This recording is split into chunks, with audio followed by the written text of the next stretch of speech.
Assalamualaikum warahmatullahi wabarakatuh. Selamat siang rekan bisnis sekalian dimanapun Anda berada di Indonesia maupun di seluruh dunia. Ketemu lagi dengan saya Delva di Bumi Wirsa Channel yang membahas spesialis mengenai aerator, diffuser, dan roots blower.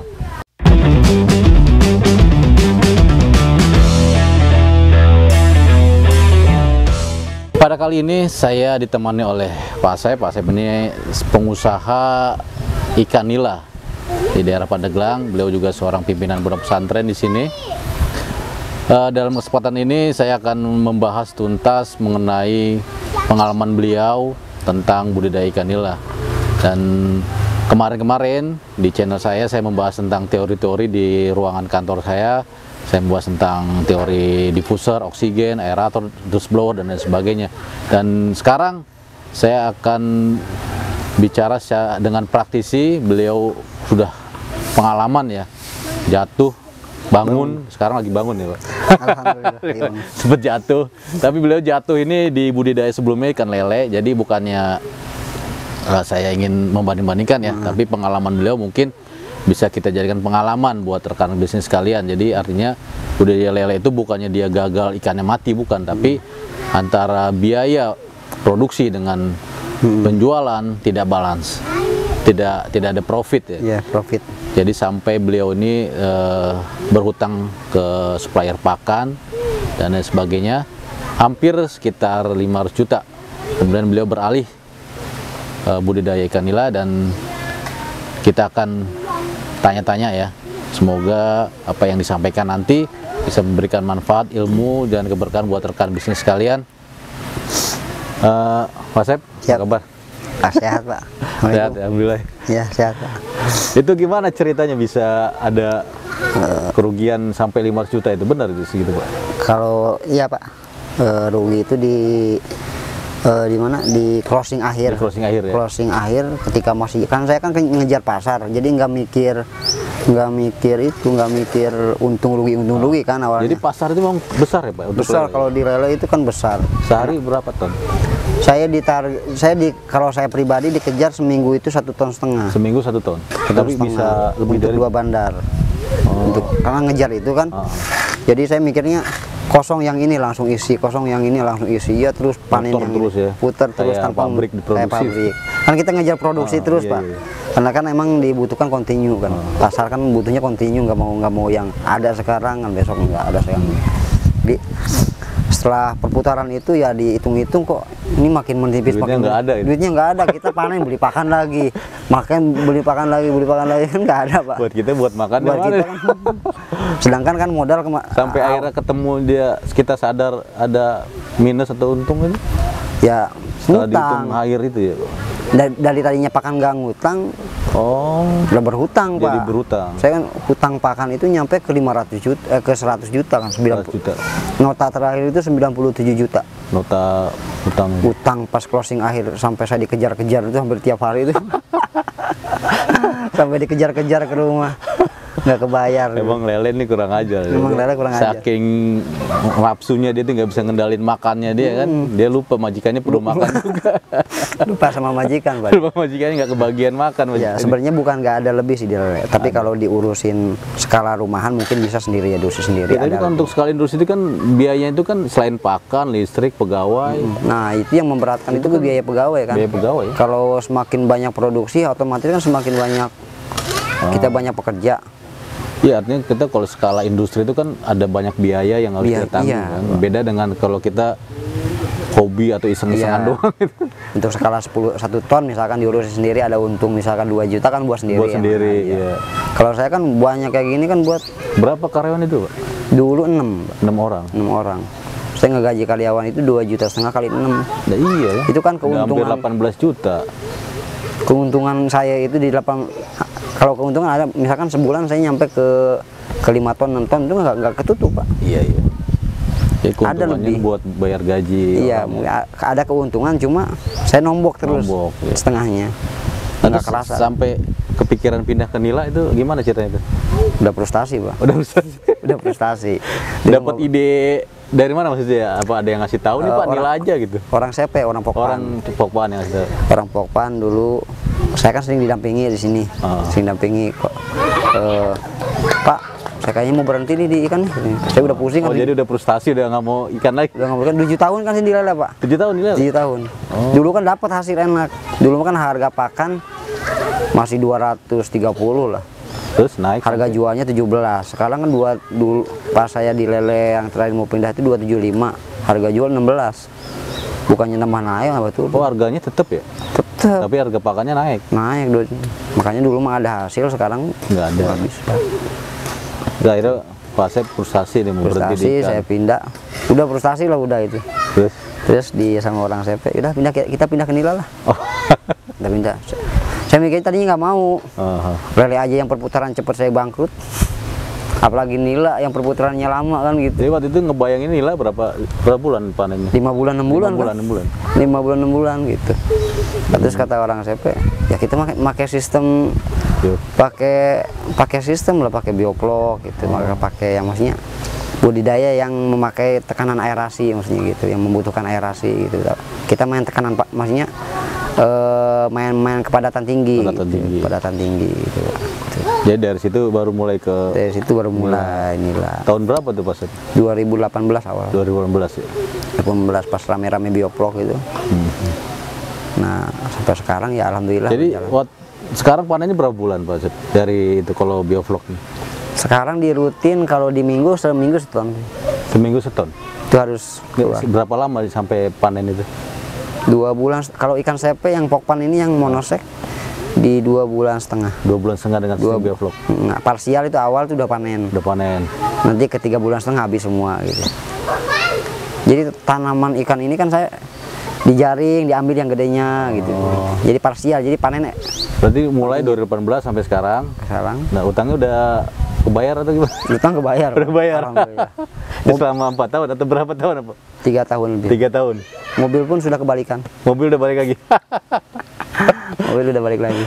Jadi alhamdulillah. lele berutang, kemudian Nila udah selama 3 tahun udah selesai utangnya dan mobilnya balik lagi. Balik lagi. Nah, itu buat rekan-rekan bisnis mungkin bisa menjadi pemicu semangat yang ingin memulai bisnis budidaya ikan nila. Bukan berarti menjatuhkan di lele. Ya, bukan menjatuhkan, tapi artinya bahwa bisnis ini berikan gambaran, berikan profit ya, yang lumayan cukup besar ya. Kalau di lele kan modalnya di 15.000 profitnya, maksudnya 15.000. Kalau di nila? Kalau di nila nyampe, kalau sistem bioflok paling juga 20.000 Pak. Paling mahal gitu? Paling mahal 20.000 berikut listrik, 20.000, 21.000. Udah sama pegawai? Iya, dengan harga jual paling rendah 25 sekarang di sini. Paling rendah 25 ya? Udah ada 4.000. Sekitar 4.000-an ya? Iya. Bisa berapa ton sebulan? Saya rutin di sebulan 1 ton. Sebulan? Seminggu 1 ton. Seminggu 1 ton? Seminggu 1 ton. Berarti sekitar 4 ton ya sebulan? Karena ngejar kontinu itu Pak. Oh. Kalau kita langsung, kalau Pandeglang kan ke pasarnya masih belum stagnan ya, karena banyak. Karena saya megang 1 bandar, kebutuhannya itu seminggu kadang seton. Jadi ngikutin itu aja dulu Pak. Nah, ini saya nanya ke biofloknya nih. Menurut Pak Asep, bioflok itu seperti apa sih? Sistem budidaya bioflok itu? Ya, sistem budidaya bioflok mah sistem budidaya yang main tanam padat gitu. Tanam padat. Tanam padat. Apa aja yang faktor utama penentu keberhasilan dari sistem bioflok ini? Penentu keberhasilan ya yang pertama yang harus diperhitungkan tekanan aerasi. Aerasi, kapasitas udara, aerasi. Kapasitas udara. Yang pertama itu harus paling pertama itu ya. Kan tadi itu kata saya, banyak orang yang salah persepsi di bioflok. Oke. Taunya main bioflok itu kepadatan 100. Kepadatan 100. Tanpa memperhitungkan tekanan aerasi. Tekanan aerasinya. Gitu, Pak, maksudnya. Orang main bioflok paling 100, padahal pakai tekanan yang rendah misalkan. Ya jangan harap itu berhasil, di 2 bulan berhasil gitu. Orang di 2 bulan berhasil jangan harap gitu, mau gede ikan. Karena tekanan aerasinya itu. Berarti itu paling pertama ya, aerasinya itu? Aerasi pertama. Karena kan orang kadang-kadang berpikir gini, yang penting bakterinya canggih gitu. Oh enggak Pak. Kalau saya udah nggak mikir bakteri Pak sekarang. Udah bakteri. Jadi yang penting ikan dikasih makan nafsu makan, ikan sehat dikasih dimakan aktif udah. Oh itu aja ya? Itu udah kalau itu kuncinya Pak. Kalau ngejar-ngejar vlog, kalau kita ngejar-ngejar vlog itu biasanya kayak air hijau nih, awal-awal ini kan baru tebar, air agak hijau. dikasih kapur lagi, molase lagi, itu kan nanti ke ikannya agak ini. Biarin aja. Mungkin zooplanktonnya itu kan belum berkembang. Nanti lama kelamaan mungkin dari sebulan. Nah, zooplankton itu nanti mendominasi. Maksudnya plankton itu. Fitoplankton nanti kalah sama bakteri. sama zooplankton itu. Tapi kan untuk bakteri sendiri harus kita ini kan tebar gitu kan Pak. Ke kolam itu dimasukin apa sih di kultur, iya. Iya, Pak. Awal itu di kultur, awal. Tapi kalau Pak Asep kayaknya ini masukin ikan dulu baru dikultur ya? Iya, saya ikan dulu, Pak. Setelah berapa lama masukin ikan? Paling maksimal itu di 7 hari. 7 hari. 7 hari. Kalau lebih dari 7 hari, seminggu misalkan, itu harus buang air. Oh. Harus buang 8 dulu. Karena kalau nggak dibuang 8 biasanya kotorannya udah banyak, itu 10 hari itu pasti udah banyak, Pak. Kita aplikasi itu bukan jadi nantinya nitritnya tinggi, Pak. Iya. Banyak kematian ikan itu karena nitrit gitu. Jadi dibuang dulu itu sebelum diaplikasi. 10-20% baru diaplikasi. Nanti buang lagi nggak airnya? Enggak, sampai panen. Sampai ke panen. Ya banyak metodenya ya. Banyak metode, banyak jalan. Banyak jalan ya. Ya intinya ya ini Pak, apa? Yang penting ikan dikasih makan nafsu, bisa kepanen, udah itu aja. Kepanen deh. Itu aja. Nah, tadi kan aerasi pertama. Selain aerasi apa lagi tadi? Pertama aerasi, yang kedua bibit. Yang kedua bibit ini. Ini kalau kata orang Pandeglang mah jangan coba-coba Pak pakai bibit jablay. Maksudnya gimana, Pak? Sebulan nelor. Oh, kawin mulu itu. Kawin mulu. Kalau kata orang Pandeglang bibit tapi jablay. Tapi ada istilahnya monosek itu maksudnya apa? Harusnya laki-laki semua gitu ya. Jantanisasi. Kalau saya di sini disuplai sama orang CP. Oh, gitu. Nandainnya apa kita ada saya mesti laki semua gitu, apa kita pilihin dulu? Di sana sudah melewati proses, Pak. Dari larva sampai ke di pendedar itu dihormon dulu. Di pendedarnya, di Wanayasa. Jadi udah dihormon ya. Dihormon dengan dosis yang ditentukan, nanti ke pendedar, di pendedar dibawa ke sini. Sama bibit. Terus yang kedua, yang ketiga? Ketiga pakan. Pakan itu namanya nila, minimal itu minimal itu di 28% lah, Pak. Apanya sih? Proteinnya. Protein dulu. Minimal itu nila udah cukup di 28%, yang maksudnya pabrikan pakan yang main di 28% itu cukup buat nila. Cukup ya buat nila. Jangan maksudnya harus yang 31 ya. Nggak mesti ya? Nggak mesti, Pak. 28 aja udah cukup. Kalau untuk nila, Pak. Untuk nila itu ya. Tapi ya kalau mau lebih bagus di 31% proteinnya ya. Selain itu apa lagi, Pak? Cukup lah. 3 itu ya, aerasi, bibit sama makan. Sama ikan. Terus untuk pengolahan airnya pengolahannya ya tadi kalau tekanan aerasinya lebih bagus. Aerasi ya. Kalau tekanan aerasinya lebih bagus ya insya Allah bagus. Untuk ini saya balik lagi nih ke apa tadi saya mau nanya itu. Kan tadi aerasi, bibit, pakan, bakteri gimana?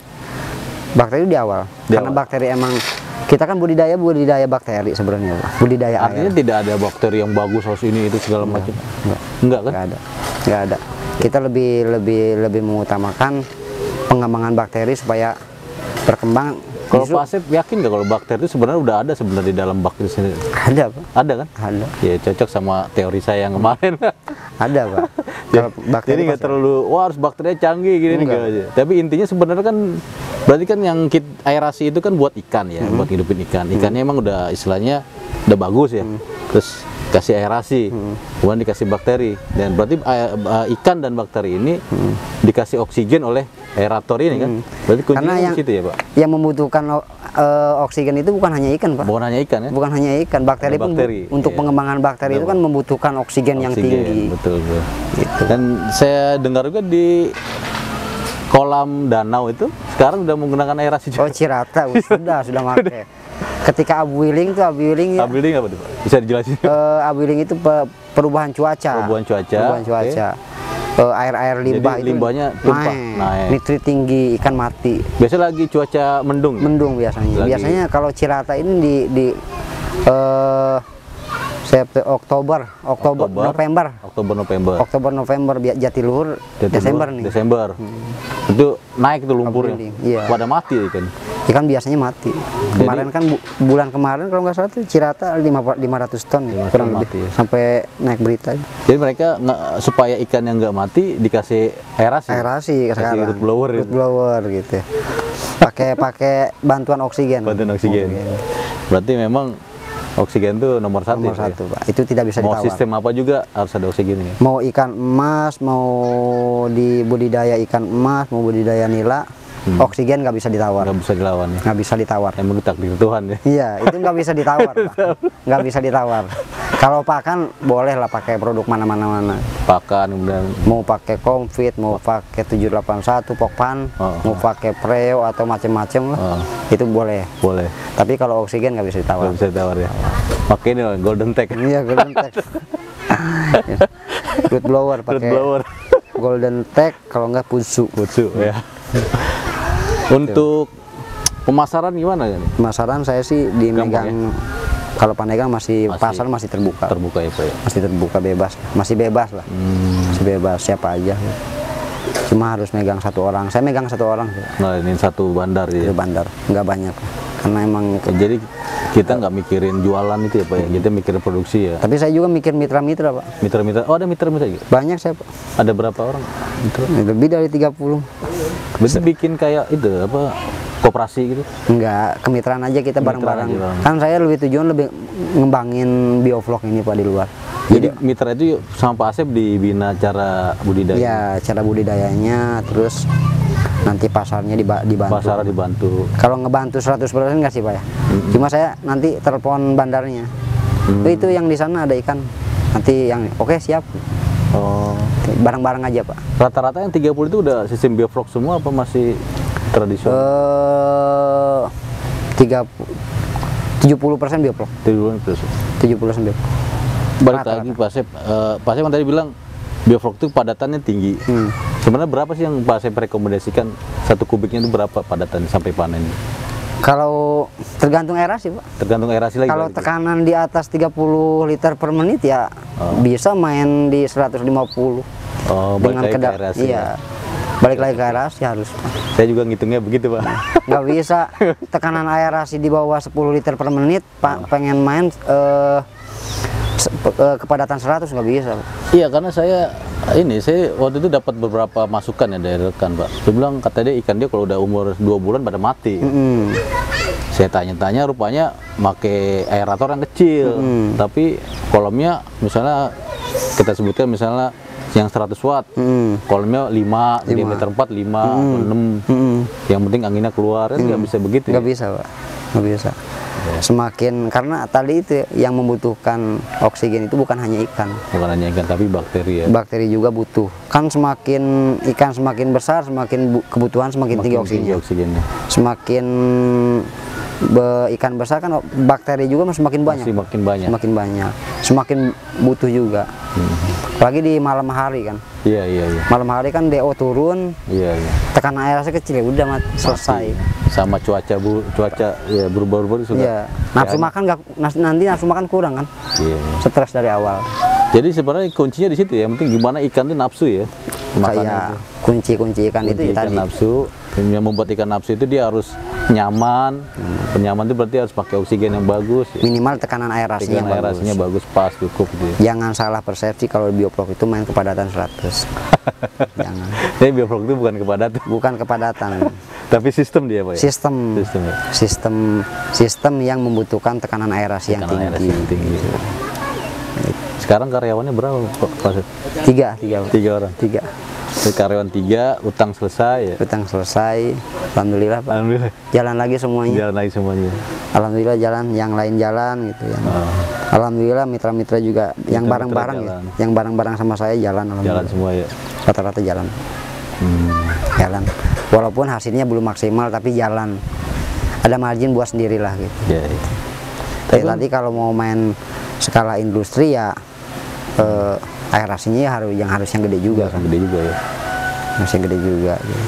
Pengembangan kedepannya gimana Pak Asep? Mau di kolam itu tambahin lagi sampai berapa? Ya, insya Allah Pak. Ya Kan saya lihat namanya banyak cita-cita lahan harus masih luas. cita-cita lah Pak. Pengembangan, Kembangin terus ya kembang barang-barang sama yang lain Pak. sama yang lain. Jadi maju sama-sama. Maju Ya. sama-sama Pak. Ada yang ingin disampaikan mungkin Pak Asep buat rekan-rekan pembudidaya ini? Kalau saya sih cuma Masih banyak yang galau. masih banyak yang galau Pak. Masih galau. Nah, pesan buat teman-teman di luar ya kalau untuk mau pembudidaya ada 3 yang harus diperhitungkan. Kalau kita mau terjun di ikan nih budidaya gitu. Yang pertama yang harus diperhitungkan itu modal. Oke, manajemen. Modal. Yang kedua pertama modal. Terus yang kedua mental. Yang ketiga bermitra, itu aja Pak. Ya, Kolaborasi ya. antara 3 itu aja. 3 itu aja. Modal, mental, sama kemitraan. Kemitraan. Bermitra dengan orang yang mau berkembang. Iya, Itu aja. betul. Yang punya modal tapi mental draw. Kadang-kadang kita ngurusin ikan Pak, ngurusin makhluk hidup. Kadang sekali mati udah berhenti. Punya modal tapi nggak punya mental percuma Pak. Banyakan ngitungnya, nggak jalan-jalan. Iya. Ketika ikan mati kan udah berhenti ya. Mental kan. Terus modal, mental, bermitra. Kemitraan, membangun sama kemitraan. siapapun ya, sama supplier pakan, dengan bandar-bandar ikan, supplier blower, iya, aerator itu bermitra itu seperti itu, harus bermitra karena tidak akan ada bioplog kalau nggak ada tukang blower kan. Nah, itu. Harus bermitra, intinya harus bermitra dengan siapapun. Kalau bahasa kerennya itu bermitra itu berkolaborasi. Iya. Jadi emang negara kita ini negara besar, kita nggak bisa nguasain sendiri, harus banyak komponen-komponen dari pihak yang lain, karena tidak semua orang ahli di seluruh bidang ya Pak. Iya, karena itu nggak bisa. Ada yang bidang tertentu yang punya keahlian tertentu ya, harus dikombinasikan semuanya. Iya. Ya intinya itu yang petani yang baru pemula, kalau yang sedang atau yang sedang berjalan, megang itu aja 3 itu ya. Modal, mental, sama bermitra, pasar. Kalau teknis itu sebenarnya gampang aja ya Pak ya. Teknisnya itu, teknis budidayanya. Teknisnya sebenarnya simpel Pak. Simpel ya. Kalau dibikin rumit ya pasti rumit depannya. Kalau dibikin rumit pasti rumit Pak. Simpel aja. Simpel aja ya. Karena emang untuk pemula, biasanya pemula itu bingung. Ada kegagalan kan, banyak yang gagal di awal. Tapi kalau sudah melewati fase kegagalan itu insya Allah Pak. Insya Allah ya. Di bioplog itu 1 siklus aja udah. Jangan mau untung dulu. Ya, nanti kedepannya baru. Orang itu takut gagal. Makanya saya ada kata kunci saya itu Pak, kan berhasil apa gagal gitu kan pertanyaan orang. Saya bilang saya nggak pernah gagal. Kalau saya gagal, saya berhasil menemukan kegagalan. Nah. Berarti saya berhasil terus kan. Harus melewati proses. Harus melewati proses itu ya. Pak. Harus melewati proses. Setuju saya Pak. Karena emang nggak instan Pak, budidaya ini nggak instan. Harus melewati proses, perjalanan banyak lika-likunya. Tapi kalau sudah melewati proses itu enak. Untuk apa namanya, kalau Pak Asep kan asli sini ya, punya pesantren juga Pak Asep? Ada. Biayanya dari ikan ini operasional apa emang? Ya, kalau untuk kasab sehari-hari di sini Pak. Untuk kehidupan sehari-hari paling di sini ngandelin. Dari ikan? Dari ikan. Untuk kehidupan di pesantren? Ya, lebih enak aja Pak. Lebih enak. Ya kalau udah ada pemasukan sendiri enak Pak. Bisa fokus. Iya ya. Artinya bisnisnya udah jalan gitu Pak ya. Udah jalan, udah settle. Kita bisa istilahnya beribadah. Ini udah di handle sama orang juga kan. Yang tadi yang ngurusin kan. Udah ada dulu kan saya yang ikut-ikutan kan, karena merasa udah jatuh Pak ya, harus bangun lagi gitu. Saya yang ngurusin. Jadi pada saat momentum jatuh itu bener-bener harus kuat mental ya Pak? Mental Pak. Kalau nggak punya mental udah stres Pak. Stres ya. 500 juta bayangin modal habis.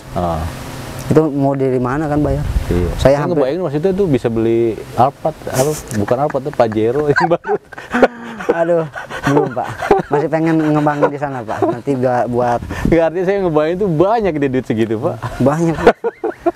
Alphard 1 lah. Tapi kalau Jadi dihitung-hitung, gimana saya tuh rasanya drop itu kan, beraktivitas itu kan alhamdulillah kan didampingi dengan orang-orang yang baik maksudnya. Iya. Didampingi sama orang-orang yang nyupport gitu Pak. Iya. Enaknya maksudnya dengan penyuluh-penyuluh perikanan gitu kan yang sering datang ke sini, udah yuk. Saya didampingi sama orang-orang CP, orang-orang Pokpan didampingi. Semua membantu Pak. Membantu. Enak. Ya, alhamdulillah ya. Alhamdulillah banyak jalan Pak. Berarti udah istilahnya tuh kalau pendekar itu kan udah ngelewatin masa sulit ya. Artinya kalau kita mau naik ke atas, yang terjal udah dilewatin. Itu Pak. Itu yang paling berat. Sampai hampir tiap 3 hari sekali saya disamperin sama orang-orang, sama apa bos-bos pakan gitu. Saya kan masih punya utang itu pas pindah ke Nila, masih dikejar lu kan. Karena kan Nila kan agak 3 bulan, saya harus nunggu 3 bulan dari hasil ini Pak. Kita ketemu itu kan 2 tahun yang lalu Pak ya, Iya. awal-awal corona ya. Awal corona kan kita baru Iya. ketemu Pak. Berarti itu masih dikejar. Itu ya itu masih itu udah enggak Pak. Udah nggak? Itu enggak. Itu udah enggak kalau nggak salah. Udah enggak kalau nggak salah itu. Pas pertama ketemu Bapak, Iya betul. oh pakan udah beres. Bahkan udah beres. Pakan udah beres, cuma yang lain Yang belum. lainnya masih. Belum, kan saya bilang ke Bapak tinggal berapa ratus lagi nih saya punya utang gitu. Saya kesini udah selesai. Yang urgen itu kan yang pakan, saya tiap hari itu dikejar Harus kan. itu ya. Dia teleponin. Saya memaklumi lah karena dia kan putaran juga. Saya juga bukan dimainin kan maksudnya. Emang pakan habis, lele nggak ada dulu kan. Iya. Gitu Pak. Pakannya habis ya. Lelenya kejual. Lele kejual, Tapi duit pakannya hilang. belum kebayar. Belum kebayar Pak. Sempat pakai limbah dulu kan, saya ngedatangin kepala ayam dulu kan yang fresh dulu.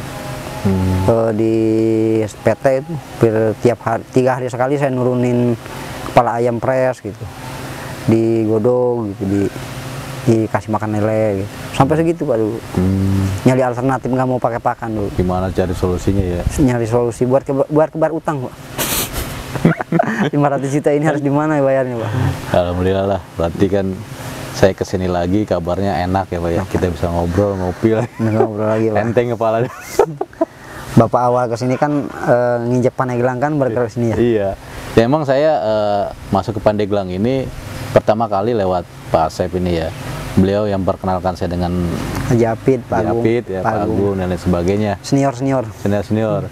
Jadi memang video ini saya buat untuk memperkenalkan pada rekan-rekan. Karena saya mendengar ceritanya bisa menggugah saya juga gitu. Ya, semoga cerita beliau ini bisa menggugah, memotivasi rekan-rekan sekalian untuk tetap semangat dalam bisnis budidaya ikan nila. Pak Ustadz, saya rasa cukup ya. Siap, Pak. Terima kasih atas kesempatan ya, semoga kedepannya bisnisnya tambah maju, amin, tambah jaya, amin, dan tambah sukses ya. Amin. Semoga menjadi motivasi buat yang lain. Iya. Terima kasih rekan bisnis sekalian sudah tetap stay di channel kami. Apabila channel ini memberikan manfaat buat rekan bisnis sekalian, silakan di like dan di share ke rekan-rekan sekalian. Terima kasih. Assalamualaikum warahmatullahi wabarakatuh. Masih.